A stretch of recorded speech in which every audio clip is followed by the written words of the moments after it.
তা আমি তাদের বুঝাচ্ছি যে আপনারা এখান থেকে চলে যান। জরিমানা যদি কাজ না হয় তখন আমরা তাদের মালামাল জব্দ করে আমরা নিয়ে যাব। অবশ্যই উচ্ছেদ বা আমরা তাদের জরিমানা করব। তো অভিযানে আমাদের যেটা টার্গেট আর কি, আমরা প্রথমে আমরা তাদের বোঝানোর চেষ্টা করব যে আসলে যে কাজটা তারা করছে এটা ঠিক না, অবৈধভাবে তারা এখানে অনেক দিন ধরে আছে।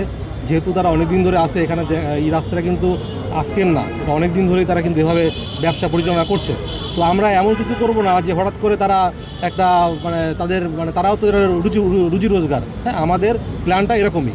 তো আমি যেটা করে থাকি, আমাদের এই যে ডিএমপির যে অভিযান, এই হিসাবে আমরা বিভিন্ন ধরনের অ্যাকশনে যাব। তো আমি তাদের বুঝাচ্ছি যে আপনারা এখান থেকে চলে যান, এবং এই আমাদের যে অভিযানটা এটা এখন থেকে কন্টিনিউ থাকবে। আমাদের এখানে এখন থেকে কেউ না কেউ আপনার দায়িত্ব থাকবে যে আসলে কেউ বসতেছে কিনা। তারপরও যদি সেকেন্ড টাইম যদি তারা অপরাধ করে তখন আমরা তাদের বিরুদ্ধে অ্যাকশনে যাব। জরিমানা বা তাদের যে মালামাল, জরিমানা যদি কাজ না হয় তখন আমরা তাদের মালামাল জব্দ করে আমরা নিয়ে যাব।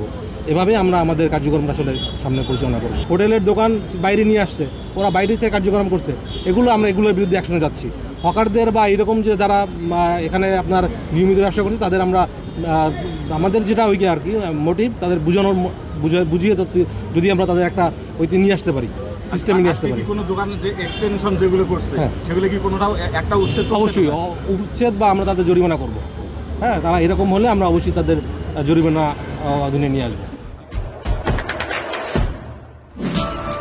দেশে দেশে সবার সাথে দ্য নিউজ।